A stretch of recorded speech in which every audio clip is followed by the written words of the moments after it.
something in my soul if not obsessive. Donna Tartt, The Secret History. I think most of creative and introverted souls are born this way. Either it's nothing or it's consuming your soul. And for me, I let everything I love consume me. I truly try very hard to not be that way, not be obsessive, not to think, but at the end of the day, that's who I am.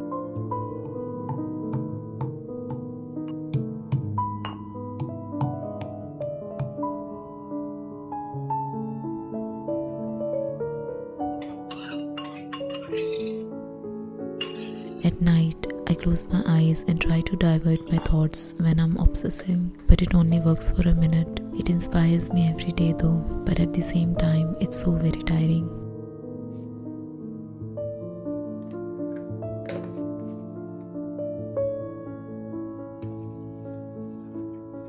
How would things be different in terms of pain and loving if I weren't this obsessive? I often think what it's like for people who aren't like this, who never wonder, never have flashbacks and never dream. Is it easier or harder to love? Is it easier or harder to exist? Is it easier or harder to be happy?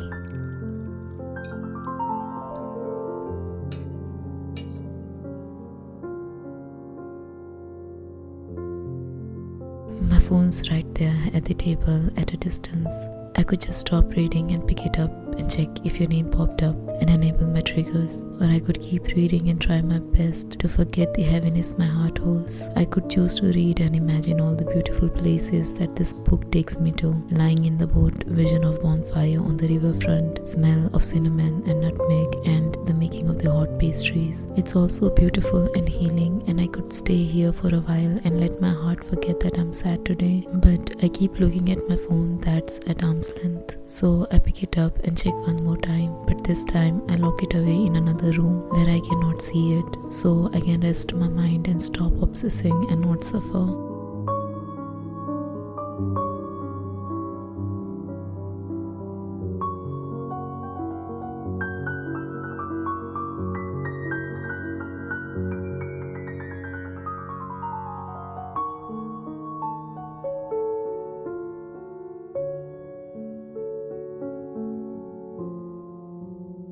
I finally finished reading this novel. It's called Alice's War. I'll say I'm a slow reader when the stories are simple. This story is about a girl, Ellie, who lives in a village in England, and it's set in 1914. A little too simple for my interest, to be honest, but I love the writing style as it takes my imagination to a very beautiful place by the sea, a place with open sky, and it's always windy, and it feels very healing just to think about it. It's written by Emily Sharratt. This book comes in 4 series. That's why I think it's so simple and slow, so as to build the background.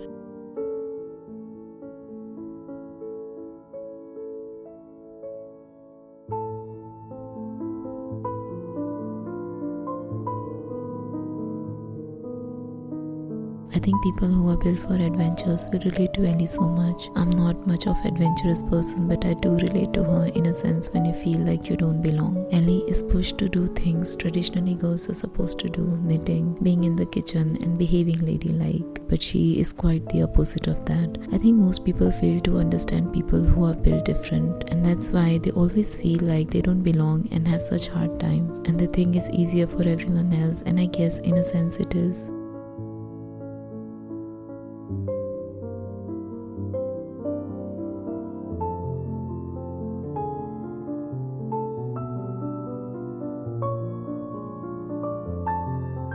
She has a very close and beautiful relationship with her father, and not so much with her mother, who is an unkind, always in a bad mood kind of woman. She loves her husband dearly, but no one else really, and it seems her strange behavior is due to grief of some kind. Ellie is always scared of being at home with her mother because it's either only 2 things: her mother's claustrophobic silence or fight, and only her toddler brother for company, who she has to look after at such a young age. Days are unbearable for her. She wants to do something that has purpose and it's useful, that makes her feel alive. Most days she just feels lonely, stuck indoors, nothing much to do, with no one to meet, longing for good company. I do sympathize with her and I feel for her deeply. I think a lot of complicated feelings get simplified if you find your purpose and do what you truly love, and you're allowed to be yourself by your closed ones.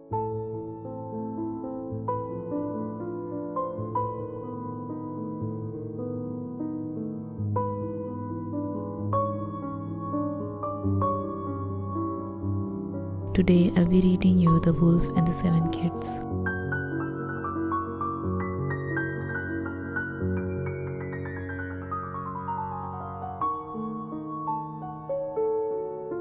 The Wolf and the Seven Kids. Once upon a time, there was an old goat. She lived in a forest with her 7 little kids. The goat loved all her kids very dearly. One day, before going into the forest to fetch food, the goat called all her kids and said, "Dear kids, there is a bad wolf who lives near our house. He has a rough voice and black paws. I am going into the forest, so don't open the door for anyone." The little kids replied, "Don't worry, Mom.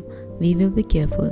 So the mother goat left her house without any burden on her mind. It was not long before the wolf came to know that the little kids were alone at home. He had been looking for this opportunity for many days, roaming around the goat's house. After some time, the wolf came to the door of the goat's house and knocked at it. "Who's there?" asked the little kids from inside. "Your mother," replied the wolf.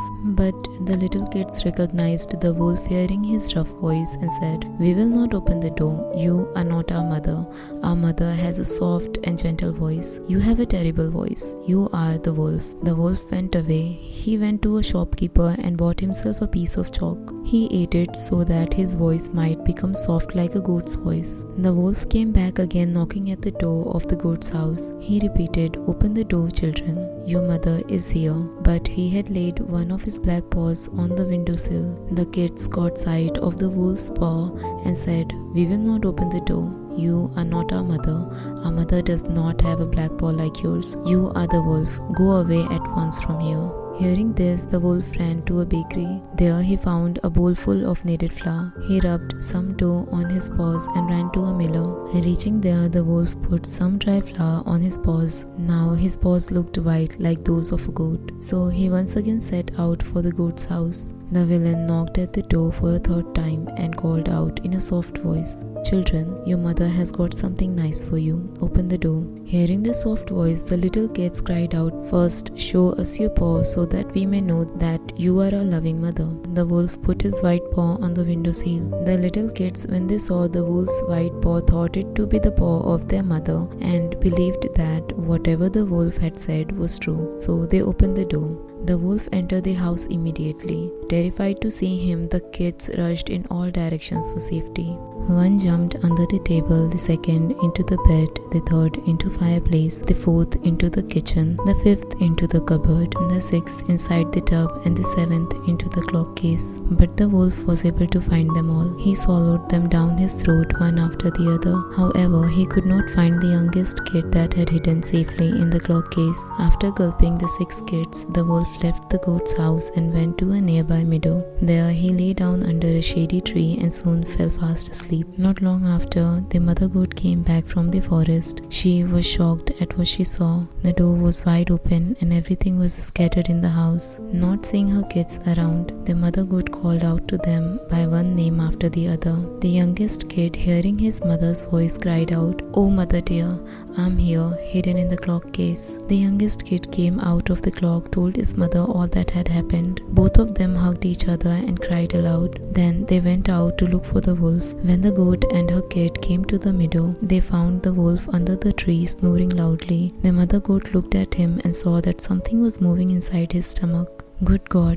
cried the mother goat, "I think my children are alive inside the wolf's stomach." She asked the youngest kid to fetch scissors, a needle and thread. Very carefully, the mother goat cut open Wolf's belly with the scissors. She had hardly made the first cut when one little kid popped his head out. As she cut the wolf's stomach further, all the 6 kids jumped out one by one. Everyone was safe. They embraced their dear mother. "Go and look for some big stones," said the mother goat. "We will fill the monster's stomach with them while he is still asleep." The 7 kids quickly brought several stones. They put as many stones in the wolf's stomach as it could hold. The wolf was in so deep a slumber that he did not move, so the mother goat hurriedly sewed up his stomach again. When the wolf woke up and got onto his legs, he felt very heavy. The stones in his stomach made him thirsty as well, so he decided to go to a nearby well to quench his thirst. But when the wolf walked, the stones in his stomach knocked against each other and made him feel very uncomfortable. He could not walk properly, somehow staggered along to reach the well. Reaching the well, the wolf leaned over the water to have a drink, but because of the heavy stones he could not maintain his balance, fell into the well and was drowned. The mother goat and her 7 little kids were watching all this from their hiding place. When they heard the cries of the drowning wolf, they exclaimed in joy, "The cruel wolf is dead and the danger to our lives is over." Now they all lived freely and happily ever after.